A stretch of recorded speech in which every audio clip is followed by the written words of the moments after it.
नाजरीन, आवाज़ न्यूज़ में भलीकार आवाया बिशारत तुमरो हलंदासीं हेडलाइंस।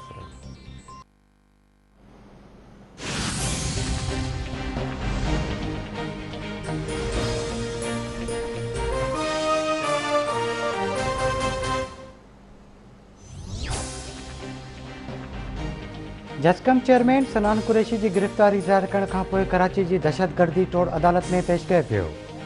अदालत सनान कुरैशी के 2 ॾींहनि जे जिस्मानी रिमांड ते पुलिस हवाले करे छॾियो। सनान कुरैशी अदालत में बयान ॾींदे चयो आहे त संदसि अखियूं बंदि करे तशदुद कयो वियो।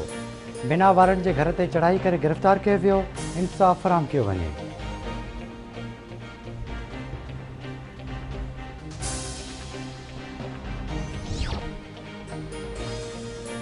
मलीर के इलाइक़े गुलशन हदीद में जस्कम चेयरमैन सनान कुरैशी के घर से पुलिस और रेंजर्स की ॿीहर चढ़ाई। मरकज़ी क़यादत समेत 20 खां वधीक कारकुन गिरफ़्तार।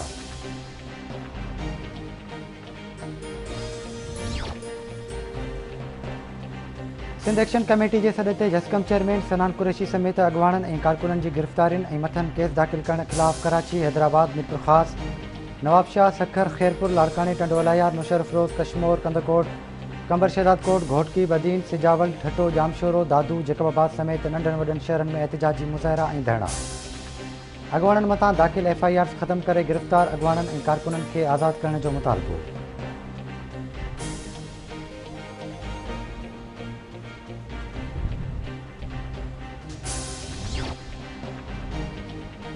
PP chairman Bilawal Bhutto Zardari budget में सेहत और तालीम लाइ वधीक फंड्स रखण जो मुतालबो करे छॾियो। NEC के फैसलन ते ख़दशनि जो इज़हार बिलावल भुट्टो ज़रदारी चवे तो सिलेक्टेड वज़ीर आज़म की सिलेक्टेड बजट पेश थियण न ॾींदासीं। साबित थियो इमरान ख़ान पूरे मुल्क जो वज़ीर आज़म न आहे।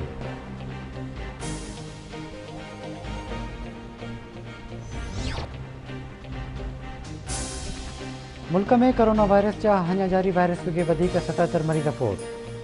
फोतुनि जो अंग वधी 21,453 थी वियो। 24 कलाकनि दौरान 1,111 नवां केस रिपोर्ट, मजमूई अंग 9,36,131 थी वियो।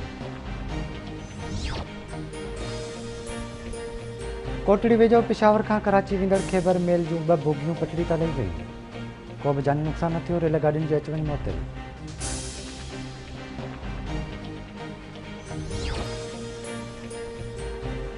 जैकबाबाद में जोड़िया चौक वटि अणॼातल हथियारबंदनि हथां नौजवान क़तल। मोटरसाइकिल सवार हथियारबंदनि गोलियूं हणी नौजवान असगर जखराणी के क़तल करे छॾियो। पुलिस जो चवणु आहे त जखराणी बिरादरी जे 2 धुरियुनि में पुराणे तकरार तां नौजवान के क़तल कयो वियो आहे।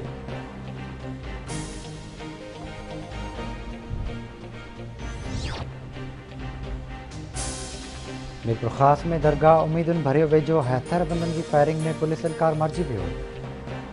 पुलिस एहलकार ज़ुल्फ़कार सुमरो के अणॼातल हथियारबंद क़तल करे फरार थी विया।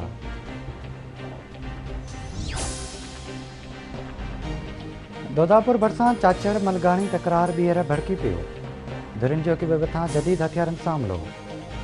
माण्हू घरनि ताईं महदूद, वॾे नुक़सान जो ख़दशो। पुलिस वाक़े वारे हंध खां परे बीठल।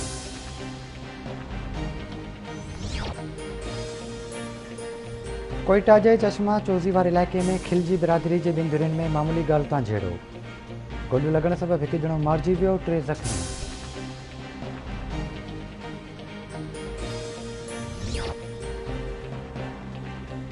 रते देरे में 1 ॾींहुं अॻु गुम थियल नौजवान जो तशदुद थियल लाश हथायो। इतला ते पुलिस पहुची मढ़ अस्पताल मुंतक़िल कयो।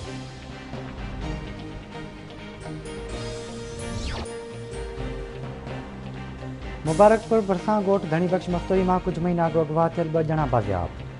पुलिस पठान मस्तोई और नवाज़ मस्तोई के बाज़ियाब कराए वरितो।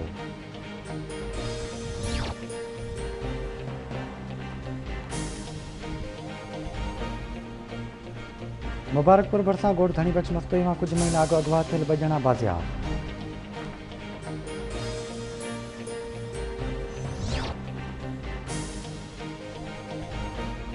लाड़काने में पुलिस मुबैना मुक़ाबलेबाज़ 3 ॾुआरियुनि के ज़ख़्मी हालत में गिरफ़्तार करे वरितो।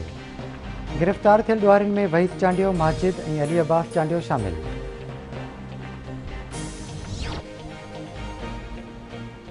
नारा केनाल में पानी की तेज़ वहकरण सबब RD 334 वटां बचाव बंदन के पानी पाइण लगो। बचाव बंद टुटण जो ख़तरो वधी वियो। ॻोठाणनि पंहिंजी मदद पाण तहत कम शुरू करे छॾियो। आपाशी खाते के इतला बावजूद न पहुतो। ॻोठाणनि जो चवणु आहे त बचाव बंदि टुटण सां हज़ार एकड़ ज़मीन पाणी हेठि अची वेंदी। खानपुर वेझो ॻोठ साजन पंहिंवार ते हथियारबंदनि चढ़ाई करे नींगरी खे अगवा करे विया। हथियारबंद चढ़ाई दौरान ॿिनि घरनि खे बाहि ॾेई साड़े छॾियो।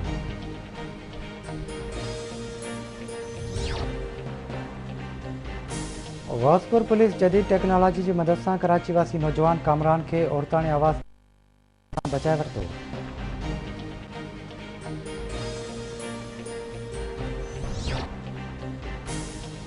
ऐं डंडो अलायार वेझो क़तल थियल नौजवान जे केस में हिकु ॼणो गिरफ़्तार। सुल्तानाबाद पुलिस मीरपुर ख़ास मां हिकु ॼणे खे गिरफ़्तार करे वरितो।